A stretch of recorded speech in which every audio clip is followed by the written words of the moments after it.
Hey guys, welcome to wilyousmile Canada again. This is the last video for Autism Awareness Month, and I hope you guys enjoyed watching with me.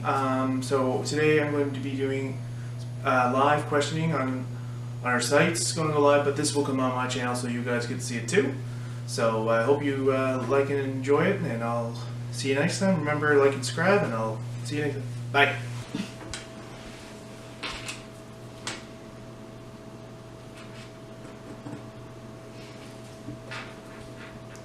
I'll just wait till he says he's more Give us the thumbs up. Okay, so I'm here with Trudy Gould and Will Feltham. And this is our second segment of Ask About Autism during Autism Awareness Month. So both these guys have autism, so they're the experts here tonight. So we're going to get right into it. We're going to ask a few questions. Some of which we've pre-prepared, and we're going to keep our eye online. If someone asks a question, we'll try and answer it. So we'll get started with a pretty straightforward one, which is, why do you guys think that Autism Awareness Month is so important? Start with Trudy. I'm going to lead into a little bit of a rant from the autistic community online. A lot of adult autistics, or at least that I know of, aren't really interested in autism awareness anymore. What they want is, and what we want basically, is autism acceptance. It's sort of, everyone's aware that there's something called autism, but there's not a lot of understanding surrounding how autism affects us and how, in some ways, it's more of a social disability than a medical disability, and some of the ways in which we cope and some of the difficulties we face. And that's what we're more looking for now, because everyone knows there's something called autism that exists. So yeah, Will, would you add anything to that? I gotta agree with some of it, and I do believe that it is getting more and more, like in social media news, you're learning more about autism and stuff. Fortunately, some of the stories are negative stories because you hear the bad stuff, the good stuff, and I think with like doing the walks and stuff, and hopefully maybe that'll get more people to come see, and like how we did the gala this year, where people came and saw how we run the place and see it instead of going somewhere else. I think that's good. Yeah. So this month here in Newfoundland, what our society tried to do was draw attention to the theme, everybody grows up. We hear a lot in the news about children having challenges in school, about trying to reduce the wait list for diagnosis and early intervention, which are all so important. But what we find is that after age 18, a lot of services drop off. So we really wanted to remind everybody that, you know, autism is lifelong. Yeah. It doesn't stop when you become an adult. So for you guys, you were both diagnosed when you were adults. Will, do you want to tell me a little bit about that? You were 16. Yeah, I was 16 when I was officially diagnosed. Now, when I was probably 8, I was originally diagnosed with Tourette syndrome, and so when I was young, I didn't think of any autism or stuff like that. I knew my cousin had it, but that's about all I knew about it.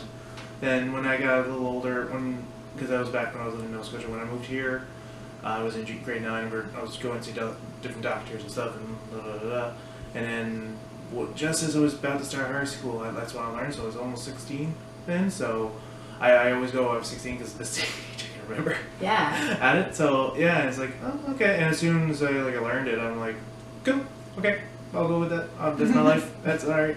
So yeah. Awesome. You're a good example of accepting, advocating, and being pretty proud of it. Yeah. For sure. So Trudy, for you were diagnosed a lot later than 16. You want to tell us about that? I was officially diagnosed at age 35. Yep. It was a few months after I moved here to Newfoundland from Toronto, sorry. My story is a bit more complicated than Will's, because I was diagnosed officially with Asperger's. This was the year before the DSM-5 sort of coalesced it all into autism spectrum. And what Asperger's was essentially the main difference from Kanner's autism or classical autism is there was no signal in the New York Times that my brother saw, and he sent it to my mom and he said, "Doesn't this sound like someone we know?" So I went to Queen Street Mental Health to ask if I could get tested for a diagnosis. I had an 1.5 hour interview, and the doctor told me at the end of that if I was an Aspie, I was the most well-adjusted Aspie he'd ever seen. My reaction was thanks. That's a hell of a lot of help. Yeah, really. So you mentioned in the first question, you know, some people, a lot unfortunately, don't have an understanding of how autism affects you. So did you want to tell me, maybe, Will, do you want to tell me a little bit about sort of some of the, either when you were younger, things that maybe you now know were autism, or maybe... Yeah. Like, again, I'm starting to look back at now when I was younger now, because I'm getting older and stuff, and I see other kids now, because I've been working here now 3 years, I see other kids like, was I kind of like that? Was I not? Like, I was not the hyperactive kid. I was very, so, like, I know some, like, early sensory things my mom used to say, like, I never liked to walk grass on my feet, bare feet type thing, that was one of them. Stuff like that, it took me a long, long time to do that. When I was really young, I didn't like being around the car. That went away really quick, apparently, because I, like, as soon as, like, mom and dad from the hospital, I was screaming, but as soon as I got out of the car, I was fine. But okay. Interesting stuff. And Judy, how about you? And now, I know we've talked recently about a lot of sensory sensitivities that you know of and that sort of thing. Some of the stuff my mom has told me, some of the stuff I remember.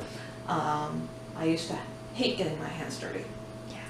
The minute my hands touched mud or anything slimy or anything like that, I had to go wash them immediately.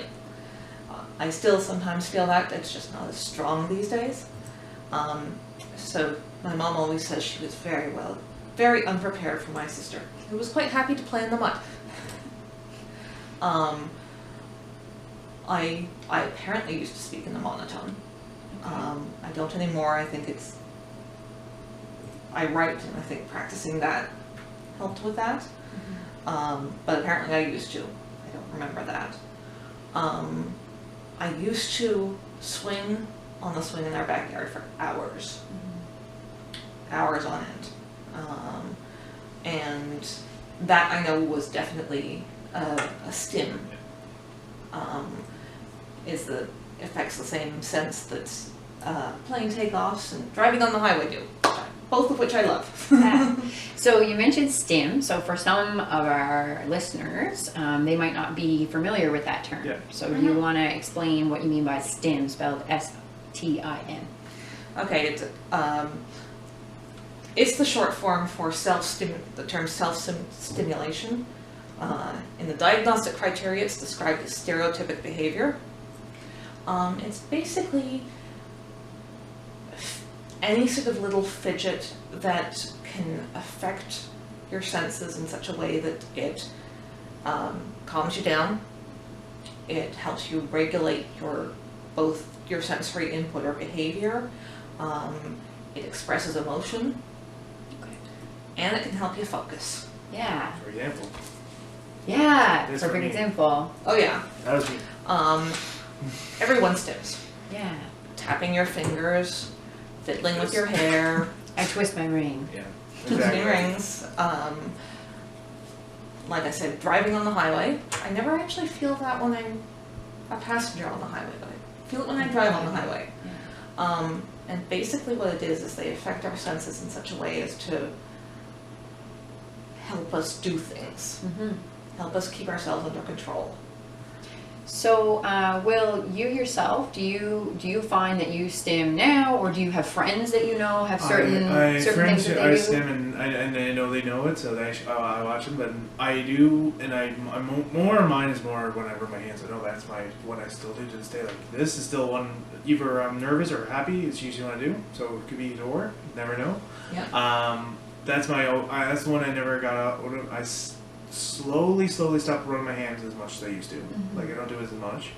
And that's the pen thing, but that's usually if I have a pen in my hand. I don't usually do that. Yeah. Like, and this Christmas, yes, I got the dice one, and I did like that. Yeah. I just like, but my favorite one was, I think, the the switch, like the light switch. That was because I didn't used to like that when I was a kid, like the light switch. So I always played with them. And the thing about stimming for a lot of people, I know Trudy, you alluded to this in your explanation, is that it really helps regulate emotion. So what you find, especially for little ones maybe, when you're trying to remove stimming, because maybe it's not socially appropriate, maybe you don't want us to have someone rocking when they're in class or something like that, but typically then it's going to express itself in another way. So or do you wanna... alternatively self-harm. Yeah. I mean, I used to bite the knuckle of my finger when I was a kid. Yeah. And my mom said I had permanent tooth marks on my finger, and it damaged the position of my teeth when I was a kid. And actually, Tess and I were talking about this last week when we were discussing what we were going to discuss.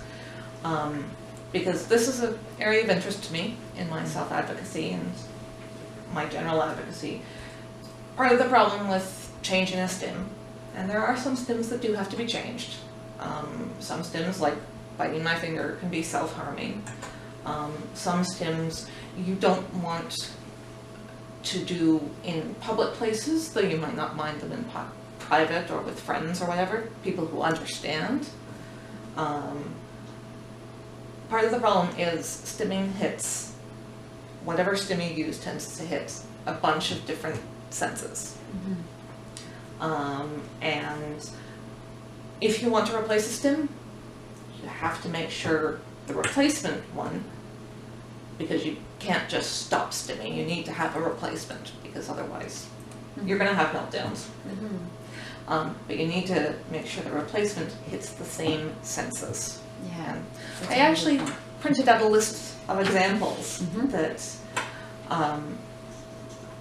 so before I go into the list, I just want to explain something about human sensory systems, just so you're aware. We always talk about the human's 5 senses. Sight, hearing, smell, touch, and taste. But the actual fact is humans have 8 sensory systems. And there's vestibular, which is your sense of balance and your sense of forces acting against you, so gravity, the G-force of driving on the highway or a plane takeoff, that type of thing. There's proprioceptive, which is where your body is in space, where the parts of your body are in comparison with the other parts of your body. So it can kind of come across as perhaps clumsiness. Yes. Yeah. If you're hyposensitive, if you're less sensitive, proprioception, I tripped over air as a kid. I cannot catch things. That type of thing. Yep. Running into walls. Running into walls. Yep. And there's also a sense called interoception, which is a catch-all phrase for your internal senses, your organs, and so things like pain, things like, are you hungry? Are you thirsty? Do you need to go to the bathroom? Are you cold? Are you hot? Those all fall under the category of interoception. So you get kids, you get autistics who can walk on a broken ankle and not feel it. Yeah. You get kids who have a vaccine injection and scream their heads off because the needle hurts so much. Like I have to get blood drawn every so often, as most of us do, and I can feel the needle while it's in my arm. Yeah. It's not just a pinprick that goes away. No. You can feel it when it's in my arm. And a lot of that stuff are definitely, I guess, characteristics of autism that people might be surprised to know or they're not really aware of. So, Will, is there anything else that you think people perhaps might not know about autism, not of your typical, social communication, that sort of thing? I mean, we're all pretty familiar with that at this point, but there's also the anti-stereotype, which is, some people think that a lot of people with autism are incredibly intelligent all the time. Yeah, exactly. I fall behind that because I was not good at school whatsoever. Which doesn't necessarily mean you weren't intelligent. No, Exactly. absolutely. No, I was because I actually get my IQ and all that stuff because I'm not going with the whole IQ stuff. But mine was low, but my social IQ was high. So It's like I was more common sense than book smart. You're almost like the inverse of what people stereotype. Exactly. I was. That was the hardest part about getting me diagnosed, because my parents made me really, really social. Because mom would take me out of the under the desk or wherever I'm hiding and stuff like that, type of thing. And it's like okay, and that's why it took forever. And that's why when I go meet people, as it happened the other day, and someone just talked about autism, it's like, yeah. And they always ask, do you know someone? Like, me. And I just see that look in their face saying, huh. Wait, you don't look like no, because no. And this is the other thing, right? Is like, that is there a look? Is there something? But there's not. And that you know, a lot of people perhaps would not picture an adult with ASD as being a young man who would drive up to work in his truck and come in and do his job and drive home and that sort of thing. So again, you know, everybody's different. Yeah, exactly. Absolutely. So we kind of talk about what people would be surprised to know, and some things that people are unaware of is, I guess, the characteristic that we would refer to as being executive functioning. I would describe it as being able to plan, being able to make decisions, that sort of thing. Maybe do you want to tell me a bit about that, Trudy? What executive functioning means for you? Yeah, I basically describe it as the control center of your brain. Yep. It's what initiates things, it's what motivates you, it's what enables you to plan, enables you to organize, and it's also what stops actions. There's a term called perseverating, which means you keep repeating the same behavior over and over. Even sometimes if it's no longer applicable, or to a task that it doesn't apply to, because that's what you've been doing so far. And while it's not always bad to perseverate, if you're doing a research paper, you want to concentrate on that, you want to focus on it. Executive function is what tells you when to stop. And if your executive function is a bit wonky that way, yeah, you're going to keep doing it and doing it and doing it, even when it becomes non-functional. Yeah, so we talked a little bit about scheduling just then, and you know, schedules are something that can be really helpful for people of all ages on the spectrum, and people, definitely. And all of us, I think, have a little bit of trouble with that, and that's something that, you know, a lot of our staff here have really tried to sort of, I guess, draw attention to the fact that there are a lot of experiences that people with autism have that can be very upsetting for anyone on the spectrum or not. But the thing is that for someone on the spectrum, that kind of thing can be detrimental to a day. Like, absolutely. Trudy, I know we were talking about a job you had previously, and your environment made it such that you had to quit that job.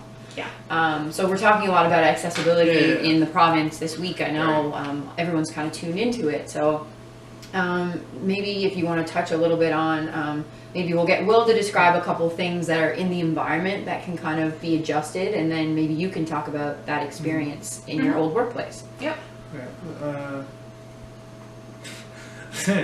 No, for me, I probably got the best job I ever could get, and first job ever too.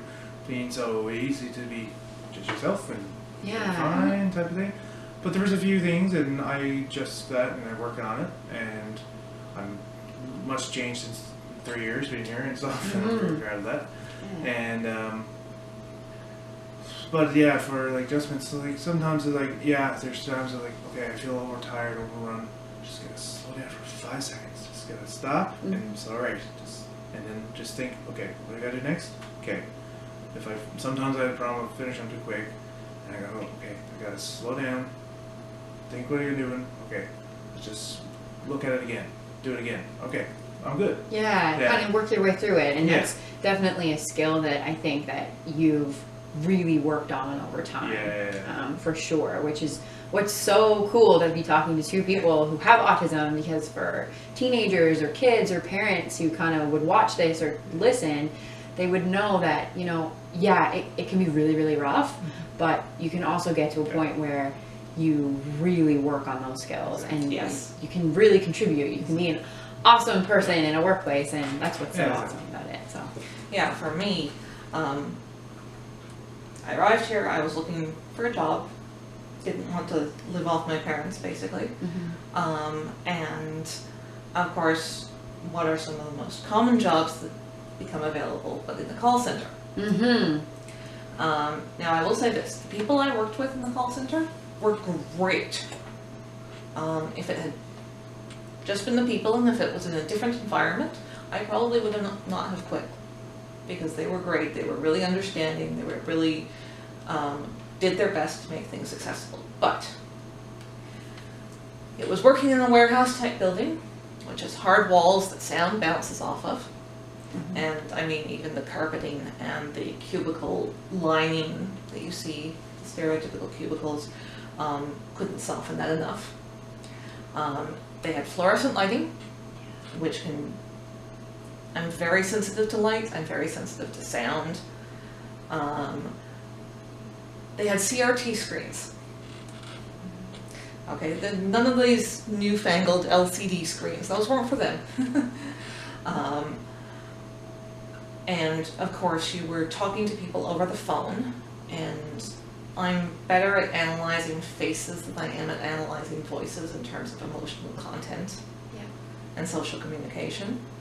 And there were people all around you talking on the phone as well, because that was what we did. Kind of seems like the perfect storm. So by the time I said, okay, I can't take this anymore, I quit, I was coming into work with sunglasses, a visor, earplugs, squeezy toys. Yeah. And I was still spending about 3/4 of an hour every half hour of my shift hiding in the darkened sort of medical room, back room, because I was melting down. I just couldn't take it. There was way too much sensory input coming in at me, and I just couldn't handle it. Okay, so I think we'll clue up now, just so that we can kind of get a few final words in before the half hour.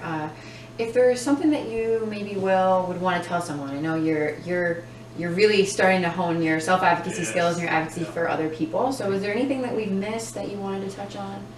Really, I think everything's starting to get better, and being more on social media and stuff is helping a lot more. And I do believe that in the last 10 years since I started coming here back in 2007 when I first came here. Not when it first opened, but almost when it first opened. And sad I had to leave, moving and stuff. But when I came back, it's like a whole new center and it all, because I was like, I started new programming here. I was like, okay, like I liked it when I first came because that's the reason why I love coming here first. But then there's new type of education things. Cool. I'm like, things changed. It's nice. I like it.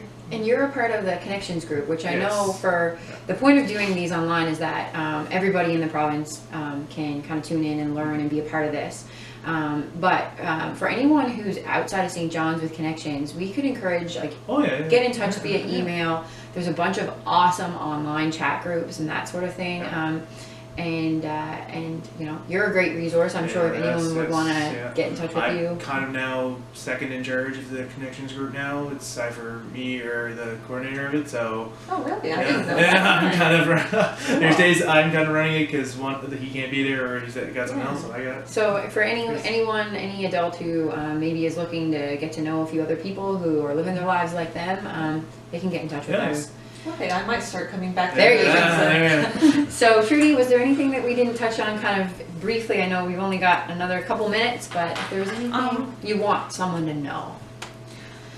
I think one of the most important things, aside from Autistic Argument 2, which is also very important, but one of the most important things for people to know is that autism is not a developmental stop. Autism is a developmental delay. And it's a huge difference because, like, I know people who, as children, you would have never thought that they could achieve anything because they were nonverbal. They had meltdowns where they lashed out at people, what I tend to call external meltdowns. They were sort of the stereotypical autistic who sort of hides in the corner and rocks. And today they've got jobs. They can communicate, even if it's only over the internet. I mean, some people stay nonverbal, some people with help manage to develop verbal skills. And we're coming more and more to realize that people who are nonverbal they're not stupid. They're uniquely verbal. Yeah.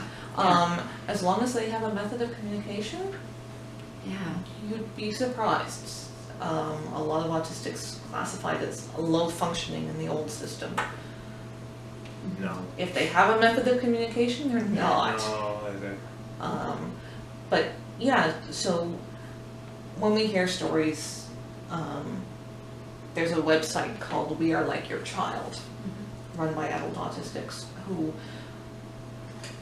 have been in the sort of situation where their parents never thought they could do anything. Yeah. They were autistic and sort of severely autistic. And now sort of look at them, they're maintaining blogs, they're communicating online, a number of them have actually managed to hold down a job, whether it's sort of freelance or going into work. And people never believe that it sort of, there's this idea that, oh, you can communicate, you have a job. You were nothing like my child. But no. But no, because I'm not your child. I'm someone else. But the whole, but I grew up. And that's a perfect place for us to, I think, wrap it up, is the everybody grows up. I mean, it's something that we're going to keep kind of hammering away at, and hope that it makes an impact, and that it allows everybody, because I'm going to move away from the Autism Awareness Month, and I'm going to take your hint, and it's Autism Acceptance. And so I think with that, we'll probably clue it up. Thank you guys so much for chatting with me. Hopefully some people who listen will learn something today. Hopefully, yes. We do have to do this more often. We do. Yes. I vow that I will do this more often. All right. Thank you. Well, thank you. Yeah.